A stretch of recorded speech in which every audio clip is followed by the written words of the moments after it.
श्री अकाल।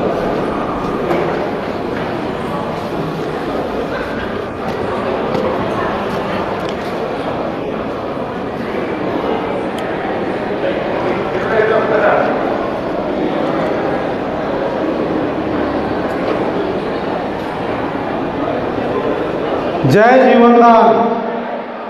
यहाँ उपस्थित सभी सम्मानियों को कन्हैया शरणागत का प्यार भरा नमस्कार। जीवन में ये अपॉर्चुनिटी जो मिली है, मैं फर्स्ट टाइम आया हूँ आसाम की मातृभूमि को, इस भूमि को प्रणाम। जिस मंच पे मैं उपस्थित हूँ, इस मंच को मेरा बहुत बहुत धन्यवाद। निश्चित ही आज आप लोग, हम सब लोग मिलकर एक नया इतिहास रचने जा रहे हैं और मैं धन्यवाद देना चाहूँगा इतना खूबसूरत जो आयोजन किया, जिनके अथक प्रयास और मेहनत से ये कार्यक्रम सफल हुआ। सर क्षमा कीजिएगा, आपका मैं नाम भूल जाता हूँ, मनोरंजन जी। और मैं मध्य प्रदेश बालाघाट से हूँ, लेकिन एक दिन मैं जूम सेशन में बना हुआ था और जूम सेशन में मेरी आवाज़ वहाँ तक पहुँच पा रही सर। मैंने एक दिन जूम सेशन में सुना हुआ था कि ए फॉर एप्पल का फार्मूला, आसाम को नंबर 1 बनाना है। क्या आप आसाम को नंबर 1 बनाना चाहते हैं? क्या आप आसाम को नंबर 1 बनाना चाहते हैं? चलिए, बहुत बहुत धन्यवाद। इसी आशा और इसी विश्वास को मध्य प्रदेश से एक सपना सजाए हुए आसाम की धरती पे आया हूँ और आशा करता हूँ इसमें आप मेरा भरसक सहयोग प्रदान करेंगे। क्या हुआ सर? आज एक छोटा सा सब्जेक्ट है। आज मैंने सर के माध्यम से ही सुना, आज जो मिशन आर्थिक आज़ादी का, देश आज़ाद हो चुका है, लेकिन वर्तमान परिस्थिति में जो सत्ताएं हस्तांतरित हुई है, आज हम लोग आज़ाद है लेकिन आर्थिक आज़ादी नहीं है। सबसे बड़ी, अगर आज वर्तमान परिस्थिति में सबसे बड़ा अगर संकट है तो है रोजगार का। आज सबसे बड़ा संकट है तो रोजगार का। जो समाज में पढ़े लिखे लोगों की जो फौज तैयार हो रही है और पढ़े लिखे लोग, शिक्षित लोगों की जो बेरोजगारों की फौज तैयार हो रही है, ये चिंता का विषय है। ये चिंता का विषय है कि हम सब का दायित्व बनता है, हम सब की जवाबदारी बनती है। अगर कुछ भी हम में नॉलेज है और समाज में उससे अच्छा ही जा रही है, बेरोजगारों को रोजगार मिल रहा है, तो इससे बेहतर कुछ भी नहीं है। एक छोटा सा गीत गुनगुनाना चाहता हूँ, क्या आप मेरा सहयोग प्रदान करेंगे? बहुत पुराना गीत है। जीना यहाँ मरना यहाँ, तेरे सिवा जाना कहाँ। गुनगुनाइए, आपकी आवाज़ ही नहीं मेरे तक पहुँची। हिंदी नहीं बनती क्या? जीना यहाँ मरना यहाँ, इसके सिवा जाना कहाँ। आवाज़ से मतलब नहीं है, भाव आपके क्या है। आवाज़ तो मेरी फटे बास के जैसे है, लेकिन एक मैं इस सॉन्ग के माध्यम से भावना प्रकट करना चाहता था।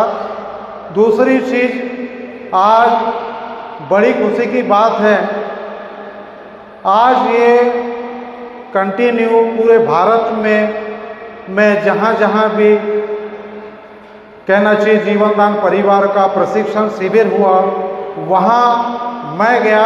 लेकिन आज विशेष क्या है, जानना चाहेंगे? जानना चाहेंगे?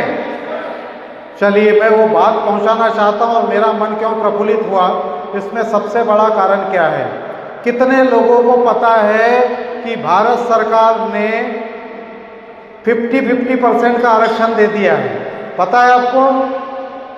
और यहाँ पे जो मातृ शक्तियाँ हैं, यहाँ पे मातृ शक्तियाँ, उसका परसेंटेज 70% है। अब इस बात से पता चलता है कि यहाँ की मातृ शक्ति कितनी सजग और कितनी जागरूक है। और होना भी चाहिए, पूरे संपूर्ण भारत में मैं घूम रहा हूँ, लेकिन यहाँ जो मातृशक्ति की उपस्थिति, बेटियों की जो उपस्थिति देख रहा हूँ, इससे मेरा मन बड़ा प्रफुल्लित है। दूसरी चीज, आदरणीय सम्मानीय सुनील दत्त शर्मा सर के लिए जोरदार क्लैपिंग होनी चाहिए। आज जो संपूर्ण भारतवर्ष को एक सोच से उन्होंने कनेक्ट किया और हम सब मिलकर एक विशाल परिवार का निर्माण कर रहे हैं, और गर्व की बात है कि मैं इस परिवार का हिस्सा हूं और मैं आपके परिवार का हिस्सा हूं, और मैं यहाँ जो आया हूं आपके परिवार का हिस्सा बनने आया हूं। क्या आप मुझे एक्सेप्ट करते हैं? चलिए, मेरे लिए बहुत सौभाग्य की बात है। दूसरी चीज, मेरा अपना परिवार 4 या 5 लोगों का होता था, आज मैं उस परिवार का सदस्य हूं। मुझे बड़ा गर्व महसूस होता है, मैं 3 लाख परिवार का सदस्य हूं, मेरा इतना बड़ा परिवार है। कल को मुझे लगता था मेरी बहन एक है, भाई कोई नहीं है, न जाने आज मैं गिन नहीं पा रहा हूं कितने भाई पूरे हिंदुस्तान से और कितनी बहनें हैं। दूसरी चीज, यहाँ कुछ नया नहीं किया गया है, थोड़ा सा विश्लेषण कीजिएगा, मेरा अपना विश्लेषण है। यहाँ जो पुरानी परंपरा थी, उस परंपरा को इस परंपरा को पुनः जीवन दान के माध्यम से जीवित किया गया है। पता नहीं आपके यहाँ का कल्चर, लेकिन मैं अपने यहाँ का कल्चर बताना चाहूँगा। हो सकता है यहाँ मैं फर्स्ट टाइम आया, आपके यहाँ के कल्चर और मेरे यहाँ के कल्चर में मैच ना होता हो। कभी किसी की बेटी होती थी, बेटियों की शादी होती थी, उस बेटियों की शादी में जाते थे और हम लोग कुछ गिफ्ट दे के आते थे। आपके यहाँ देते हैं कि नहीं सर? गिफ्ट देते हैं? देते हैं ना। ये परंपरा क्यों बनाई गई है? ये परंपरा क्यों बनाई गई है पता है? बेटी को तो पिता ने बड़े सहर्ष विदा कर दिया, और इस पृथ्वी का सबसे बड़ा दान है कन्यादान। जिसकी अगर बेटियां हैं और उसने कन्यादान कर दिया तो इस पृथ्वी का सबसे ज़्यादा सौभाग्यशाली व्यक्ति है। उस सौभाग्य को, उस पुनीत कार्य में हम भी सहयोग बढ़ा के, ये जरूरी नहीं कि स्वयं की बेटी हो, और ये जरूरी भी नहीं कि ब्लड का जो रिलेशन है वही रिलेशन जीवन भर साथ निभाएगा।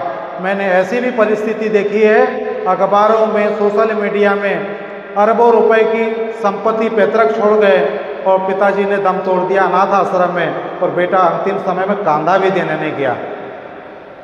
बेटा अंतिम समय में कांधा भी नहीं देने गया। दूसरी ओर देखा गया, एक व्यक्ति के बच्चे नहीं हुए, उस व्यक्ति ने बच्चा गोद लिया, और अंतिम समय तक उस बच्चे ने, जो बच्चा गोद लिया हुआ था, जिसका ब्लड रिलेशन नहीं था, उसने ताउम्र जीवन भर साथ निभाया। इस बात से ये क्लियर होता है कि ब्लड रिलेशन ही महत्वपूर्ण नहीं है। अगर मैंने दीदी बोला है तो उसका कर्तव्य मैं निभाऊं, अगर आपने भाई बोला है तो आप भी भाई का कर्तव्य निभाएं, तब जाके एक समाज का निर्माण होगा। मेरी बात पहुंच पा रही है आपको? मैं जानता हूं कि आपको हिंदी में कुछ प्रॉब्लम है, समझ तो पाते हैं ना? चलिए, तो इस प्रकार से एक परिवार का निर्माण होता है। दूसरी चीज, यहाँ कितनी माताएं हैं, यहाँ कितनी माताएं हैं जिनकी बेटियां हैं, और कितने पिता हैं जिनकी बेटियां हैं? प्लीज हैंड रेस करके उपस्थिति दर्ज कराएं। इसमें शर्माने वाली बात नहीं है। सबसे पहले मैं करता हूं, क्योंकि मैं 2 बेटियों का पिता हूं।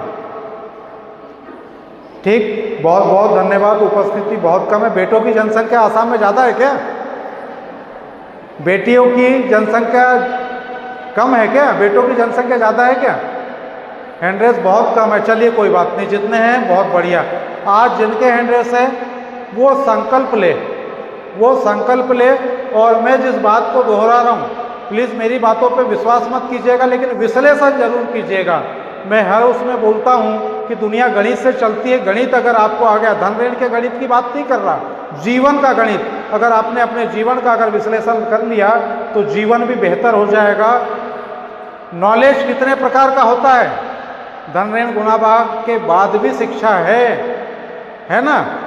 तो चलिए, जिनके हैंडरेस थे, एक छोटा सा संकल्प ले दूसरों को तो छोड़ दीजिए, अपनी ही बात करें कि मैं अपनी बेटियों को समृद्ध बनाऊंगा। जिनके हैंड थे, आप मेरा सहयोग देंगे तो मुझे अच्छा लगेगा, मुझे भी ऐसा लगेगा कि मेरा अपना परिवार मेरी बात सुन तो रहा है।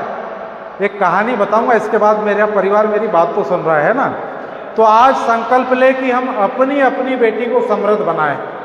अब मैं आ जाता हूं, जो सबसे मेरे दिल के करीब योजना है वो है कन्यादान योजना।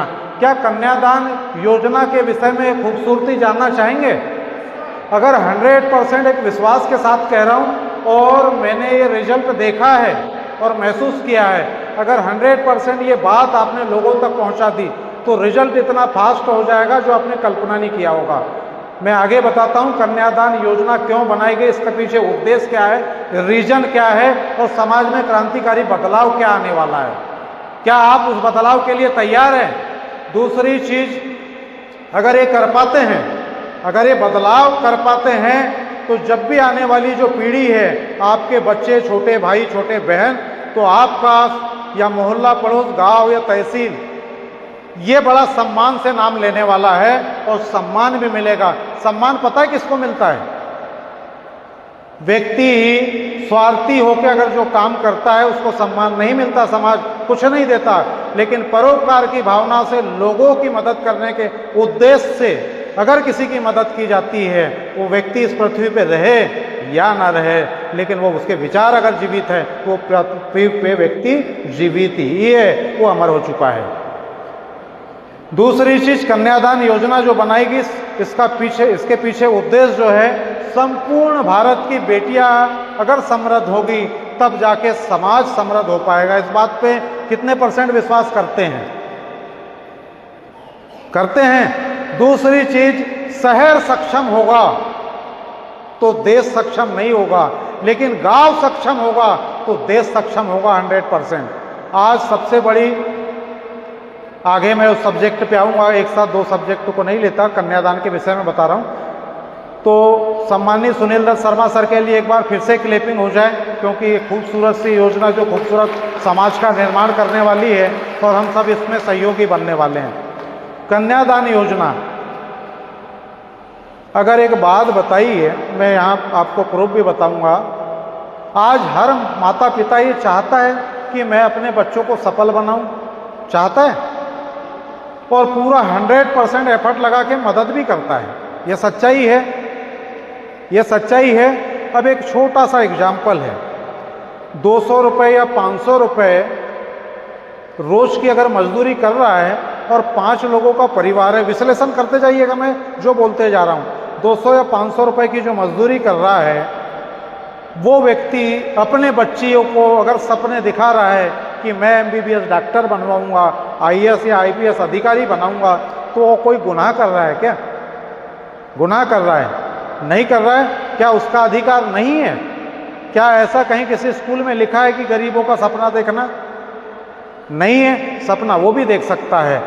लेकिन अब एक क्वेश्चन है कि 200-300 रुपये या 500 रुपये रोजी में 3 अगर बच्चे हैं, पत्नी के साथ 2-5 लोगों का परिवार हो गया, आज के महंगाई के दौर में क्या वो अपने बच्चों के सपने पूरे कर सकता है? पेरेंट्स यहाँ हाथ रखे, हृदय पे हाथ रखे, जरूर बताइएगा।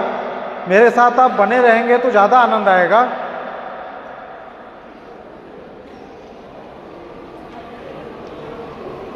सर, आपके बोलने से मैं डिस्टर्ब हो रहा हूँ, सब्जेक्ट से अलग हट जा रहा हूँ थोड़ा।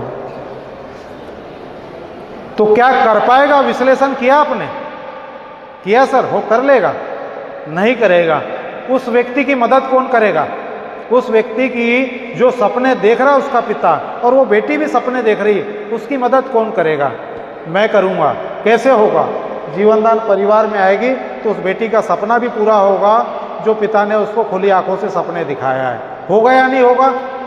होगा। अब वो व्यक्ति मजदूरी कर रहा है, आपसी अगर अर्जेंट चर्चा हो मैम तो कर लीजिए। जो चीज़ मैं पहुंचाने आया हूं, हो सकता है एक शब्द जो आपने मिस कर दिया, वो हो सकता है एक शब्द आपके जीवन में बहुत बड़ा मूल्यवान शब्द हो और जीवन में परिवर्तन ला दे। यहाँ आने का कोई बहुत बड़ा उद्देश्य नहीं है, एक छोटी सी बात व्यक्ति के दिल में घर कर जाती है। इसका जीता जागता उदाहरण आपके सामने मैंने 2 मिनट पहले बताया, मनोरंजन जी। मनोरंजन जी का ना ही मेरे पास कांटेक्ट नंबर है, ना ही मेरे पास कांटेक्ट नंबर है, ना ही मेरी कभी बात हुई, ना ही कभी मेरी बात हुई। एक छोटी सी बात मेरे अंदर घर कर गई और मेरे मन को लगा मुझे आसाम जाना चाहिए। क्या मैंने गलती की? क्या गलती की? भावनात्मक दृष्टि से मुझे लगा कि मुझे जाना चाहिए, अंतरात्मा से आवाज आई। अब कैसे मदद कर सकते हैं और उसके बच्चे उस पिता के सपने कैसे पूरे कर सकते हैं? एक छोटा सा एग्जाम्पल है। पिता जो मेहनत कर रहा है या माता जो मेहनत कर रही है, उसको सफल बनाने के लिए सिर्फ एक काम करे, जीवन दान परिवार में ज्वाइनिंग करा दे। और ज्वाइनिंग कराने के बाद 10-5 लोग, ऐसा पृथ्वी पे कोई व्यक्ति नहीं है या 10-5 लोग जिसके परिचित ना हो, है ऐसा कोई पृथ्वी पे व्यक्ति? नहीं है। सिर्फ क्या करना है, उस व्यक्ति ने जीवन दान परिवार में ज्वाइनिंग ली है। आज क्या तारीख हो गई सर? 7 तारीख। 7 तारीख को ज्वाइनिंग ली, अगले मंथ 7 तारीख को उसके बेटी के वॉलेट में 2100 रुपये आ जाएंगे। तो उसकी स्वयं को भी जाके उसकी मदद करना है, उसको छोड़ नहीं देना है। उसका जन्म, ये सोचिए, भली कितने ही उम्र का व्यक्ति हो, कितने ही उम्र का व्यक्ति हो, लेकिन वो आपके लिए बच्चा है। उसकी मदद करना, छोटे बच्चे की मदद करना हमारा कर्तव्य है कि नहीं है? जो हमारे परिवार में ज्वाइन हुआ, वो छोटा बच्चा, 1 महीने का बच्चा, उसको परवरिश की आवश्यकता है या नहीं है? तो परवरिश या मदद कौन करेगा? आप और हम करेंगे। सिर्फ क्या बताना है, इस व्यक्ति ने 2100 रुपये संगठन में दिया था, इसको 2100 रुपये 10 मंथ तक आएंगे। तो ये 10 मंथ तक का कैलकुलेशन करेंगे तो 21,000 रुपये होता है। और 10 मंथ में क्या इतना सक्षम नहीं है व्यक्ति कि 10 व्यक्ति तक बातें पहुंचाए या संगठन की जानकारी पहुंचाए या कन्यादान योजना की खूबसूरती पहुंचाए? ये कर सकता है। अगर ये कर सकता है 10 मंथ तक, तो 100% मैं गारंटी देता हूं कि उसकी बेटी समृद्ध होगी। और जो खुले आंखों से जो सपने दिखाया है, वो बेटी के सपने भी पूरे होंगे। तो सिर्फ इतना करना है, धीरे धीरे बिजनेस काउंट होगा। मैंने अगर भाई साहब को बताया, भाई साहब ने और किसी बेटी को बताया, तो धीरे धीरे तो बिजनेस काउंट हो गया। अच्छा, एक बात बताइए, समाज में नुकसान के लिए काम कौन करना चाहता है? नुकसान के लिए कोई काम करने तैयार है? नहीं है। ऐसा लग रहा है सर मेरी बातें नहीं पहुंच पा रही है, नहीं पहुंच पा रही है। चलो मैं इसको क्लोज कर देता हूं, बोर तो नहीं लग रहा है ना? तो उसकी बेटी, नुकसान कोई बर्दाश्त नहीं करना चाहता। हर व्यक्ति 2 रुपए का बेनिफिट चाहता है। अब बताइए, पूरे वर्ल्ड में, हिंदुस्तान की बात छोड़ दीजिए, 2100 रुपए के 21,000 10 मंथ में कहाँ से रिटर्न आते हैं? आते हैं। एक छोटा सा काम, दादा दादी नाना नानी की आपने कहानी सुना है? तो यहाँ जीवन दान की कहानी आपको याद कर लेना है और कहानी ही बताना है। उस कहानी से क्या बेनिफिट होगा, कहानी से क्या बेनिफिट होगा ये तो आपको पता है। धीरे से उस बेटी की इनकम जनरेट होने लग जाएगी, वो बेटी समृद्ध हो जाएगी। भविष्य में जो माता पिता अपने बच्चों को पढ़ाते हैं, 100% इतनी नौकरी और जॉब नहीं है, बेरोजगारों की फौज तैयार हो रही है, तो हमारी बेटी को रोजगार मिलेगा। दूसरी चीज, दहेज प्रथा। कितने लोग जानते हैं दहेज प्रथा? जानते हैं कुछ लोग, यहाँ नहीं जानते हैं। हम सौभाग्यशाली, पता नहीं आपके आसाम में या मेरे यहाँ, मैं मध्य प्रदेश से हूँ, दहेज प्रथा ना के बराबर है। लेकिन भारत में बहुत से ऐसे राज्य है जिस पे दहेज प्रथा चरम सीमा पे है। ये एक समाज की बुराई है, कुरीति है। ऐसा लगता है कुछ राज्यों में अगर बेटियों का जन्म हो गया तो दुर्भाग्य लेके आ गई लगता है बेटी। क्या ये बात सही है? क्या बेटियों के बिना कल्पना किया जा सकता है समाज के नए निर्माण का? क्या संभव है? नहीं है। तो ये अगर बेटी हमारी समृद्ध होगी, कल्पना कीजिए 10 मंथ या 1 साल में अगर 1 लाख रुपए उस बेटी की इनकम अगर जनरेट होना स्टार्ट हो गई, वो साक्षात हमारे जीवन दान की लक्ष्मी स्वरूपा बेटी होंगी। उससे दहेज की अपेक्षा कौन करेगा? इस प्रकार से समाज में क्रांतिकारी बदलाव लाया जा सकता है। लेकिन एक व्यक्ति कुछ नहीं कर सकता, लेकिन एक व्यक्ति अगर शुरुआत करे तो बहुत कुछ किया जा सकता है। तो बस जीवन में सफलता का एक मूल मंत्र है कि एक छोटी शुरुआत बड़ी कामयाबी का आगाज है। तो शुरुआत करना पड़ेगा। दूसरी चीज, माता पिता पे, बहन भाइयों पे कितना विश्वास करते हैं आप? करते हैं 100%। पत्नी पे पति का विश्वास, और पति का पत्नी पे विश्वास, और पत्नी को पति पे विश्वास। इस प्रकार का अगर अटूट विश्वास है, इस प्रकार का अगर अटूट विश्वास है, तो आपको जीवनदान परिवार में सफल होने से कोई नहीं रोक सकता। अगर रोक सकता है कोई तो आप स्वयं हैं। मेरे बुजुर्गों ने बोला था, ये दीप जल रहा है, दीप जल रहा है। मैं छोटा था, मेरे पापा ने बोला कि बेटा ये चिराग जल रही, इसमें उंगली नहीं देना, जलती है। मेरी बात समझ में आए तो तालियां जरूर बजाइएगा, अभी नहीं। ये जो दीपक जल रहा है, मेरे पापा ने बोला बेटा इसमें उंगली नहीं डालना, जलती है। मैंने जिद पकड़ा, पापा मैं तो उंगली दूंगा, पापा मैं तो उंगली दूंगा। और मैंने एक दिन उंगली दे दी और उंगली जल गई, उंगली जल गई। अगर मैंने पापा की बात मानी होती तो शायद मेरी उंगली जलती। ये जरूरी नहीं है खुद पे रिसर्च करें, ये जरूरी नहीं है कि खुद पे रिसर्च करें। अगर कोई समझदार व्यक्ति या अपना करीबी व्यक्ति या विश्वास पात्र अगर व्यक्ति अगर कहता है तो उसकी बात माननी भी चाहिए, माननी चाहिए। तो चलिए, बहुत बहुत धन्यवाद। समय की अपनी गरिमा है, इतना प्यार और आपने स्नेह दिया, आपका मैं ऋणी हूँ। और दूसरी चीज, एक और बात फिर से दोहरा देना चाहता हूं, क्या आप आसाम को, आगे कुछ नहीं बोलेंगे, भारत की राजधानी कौन सी है आपको पता है? कौन सी है सर? बहुत खूबसूरत सर। लेकिन मैं यहां आया हूं एक छोटी सी इच्छा लेके, वो क्या मेरी छोटी इच्छा पूरी करेंगे? जीवनदान की राजधानी आसाम को बनाने आए हैं,